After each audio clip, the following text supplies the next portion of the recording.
Uy, live na. Hello, hello, hello, mga kapajam, katis, kakabsat, katenis, ka-surfing, ano po yung mga ka-fishing, ka-drifting, wow! Ano lang, fun lang tayo po ng drifting, ha? October 12, ha? October 12, Tarlac, October 12, 2025, Tarlac Circuit Hill. Final round po ng Drift Matsuri Series. Shout out sa Drift Matsuri Series sa mga participants later on. Mark Bernardo, Sir Mark, champion ng round 3. Daughter Drift, Sister Drift, Dr. Drift, John Boban, lahat na Boss Jimwell Galabay, syempre shout out, good luck po. October 12, support po natin. Ba't tayo nagla-live? Meron po tayong fina-finalize na research. Ito para sa mga estudyante ko na maggagawa ng research later on. Watch and learn kung paano mag-interpret ng data. Descriptive correlational research. Yon. Sang school, secret, no clue. Come on, let's go.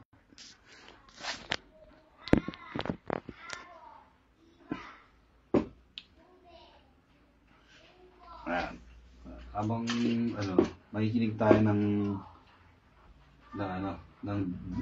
K-drama ba to? Hindi, Chinese drama.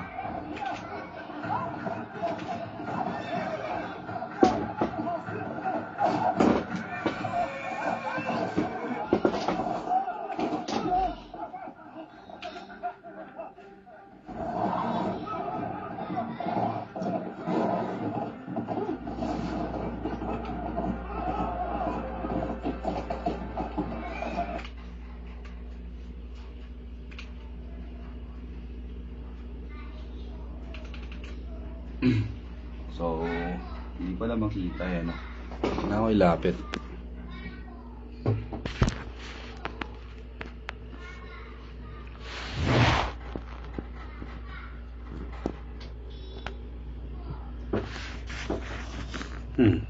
Ikot ko na lang ako. Yung ikot na lang natin pala.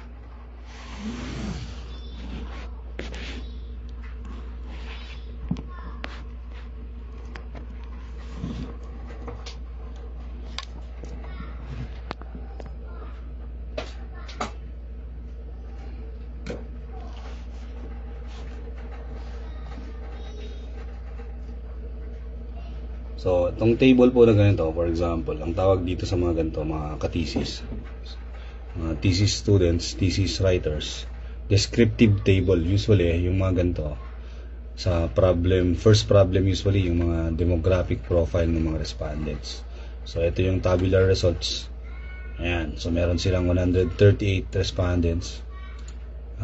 Saan galing yung 138? Dun sa kanilang computation using G-Power. 138 respondents. So, meron silang profile na gender, age, civil status, education attainment, and then something. So, ginagawa po natin ng statistical analysis only. Yan. Yung mga discussion with related literature, yung mga estudyante na po yung gagawa nun.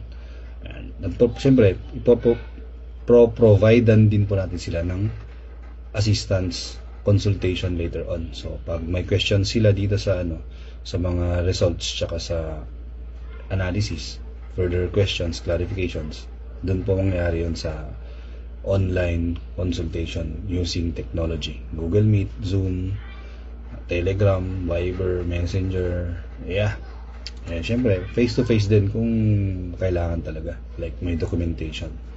Pero sa ngayon, maximize natin yung technology. Mas safe pa, mas tipid pa, di ba? Okay, so let's go.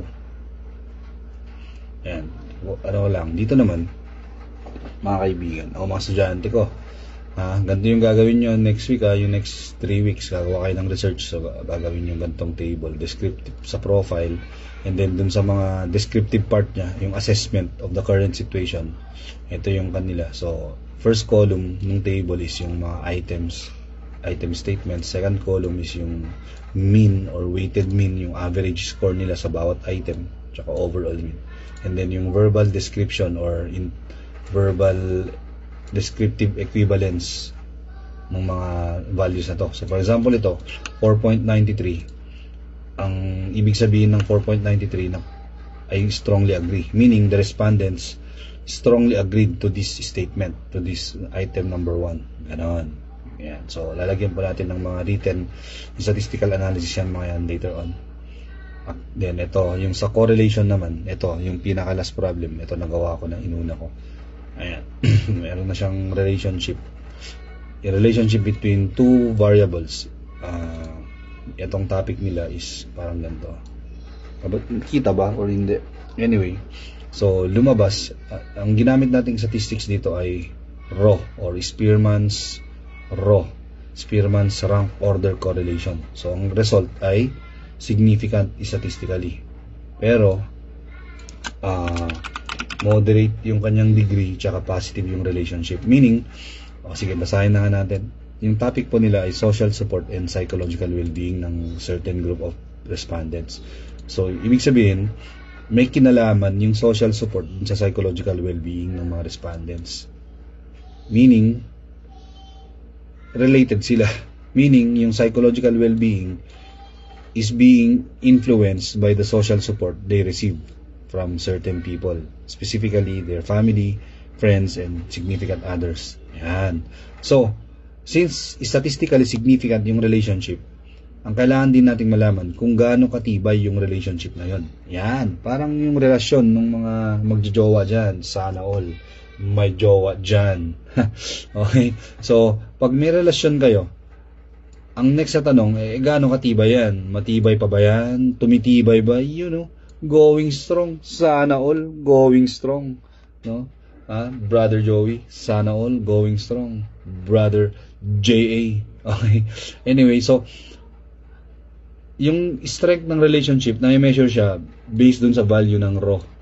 Pag sinabing raw coefficient or Spearman's raw coefficient or kahit pa Pearson coefficient, dito kasi raw coefficient, nag-range lang yan from 0.0000001 hanggang 0.9999999.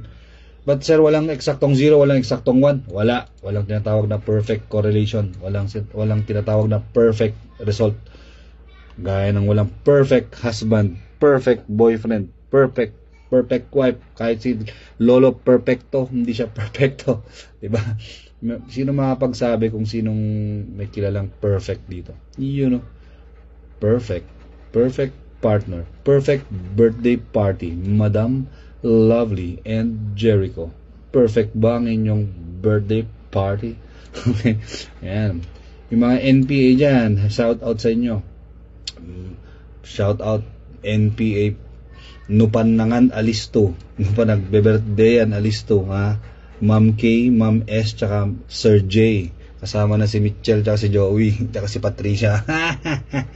Anyway, biro lang po yun. Balik tayo dito. So, yung social support and psychological well-being ay statistically significant. And sabi nung coefficient, raw coefficient, na 0.586, nasa range siya ng moderate. Yan. So, meaning, aside from statistically significant, yung dalawang variable na yan ay moderately correlated. Meaning, yung relationship nila ay mild, substantial, may laman konti. Merong hindi siya ano bang mas mababa sa moderate, low or weak relationship po. Mas mababa pa yung mas mababa pa sa weak or low correlation. Siyempre very low, very weak. Ayan. Ano pa yung mas mababa sa very weak? Negligible. Yun na. Wala bang zero correlation? Walang zero. Sabi ko nga, walang zero, walang perfect. Meron ng negligible. Anong sa Tagalog yung negligible? Yun nga yung taga-translate ko ng negligible. Alaysa. Ma'am Kathleen, Alaysa, anong Tagalog ng negligible? Walang bilang. Yan, walang bilang, walang kwenta. Tama ba? Hindi ko alam. Sorry po. Anyway, pag sinabing negligible correlation, parang, wala na siyang practical significance. Ganun. Pero dito, moderate naman yung relationship. Yan. Ibig sabihin, merong substantial relationship yung dalawa. Meaning, yung psychological well-being ng mga respondents ay moderately dependent on the social support they receive. Ganon.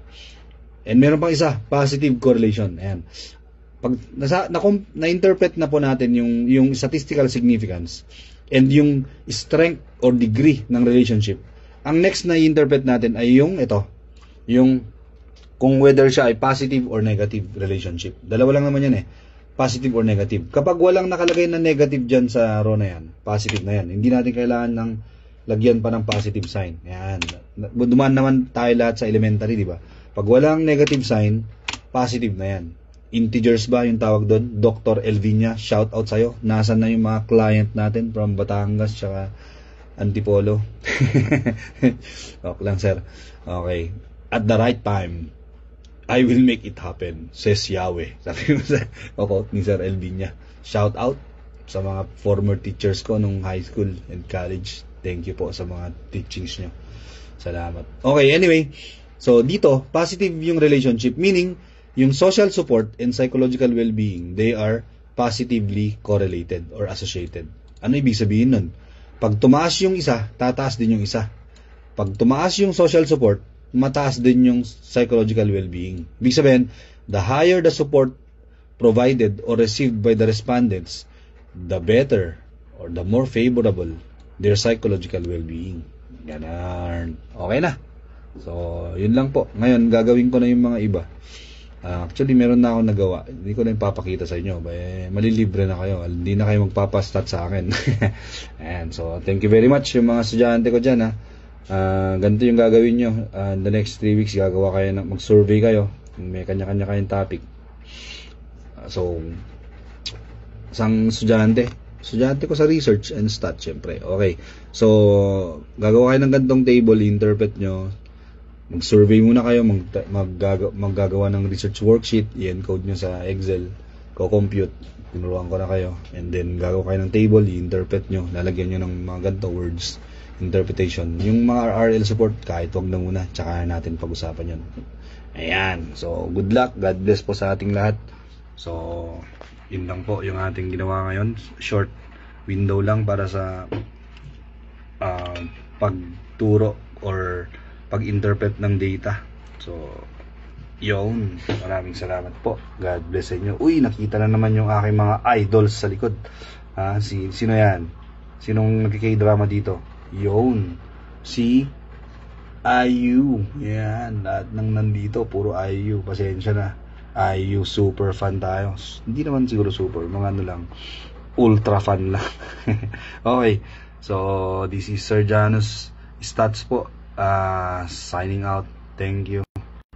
God bless. Annyeong, kamsamnida, gwinchana.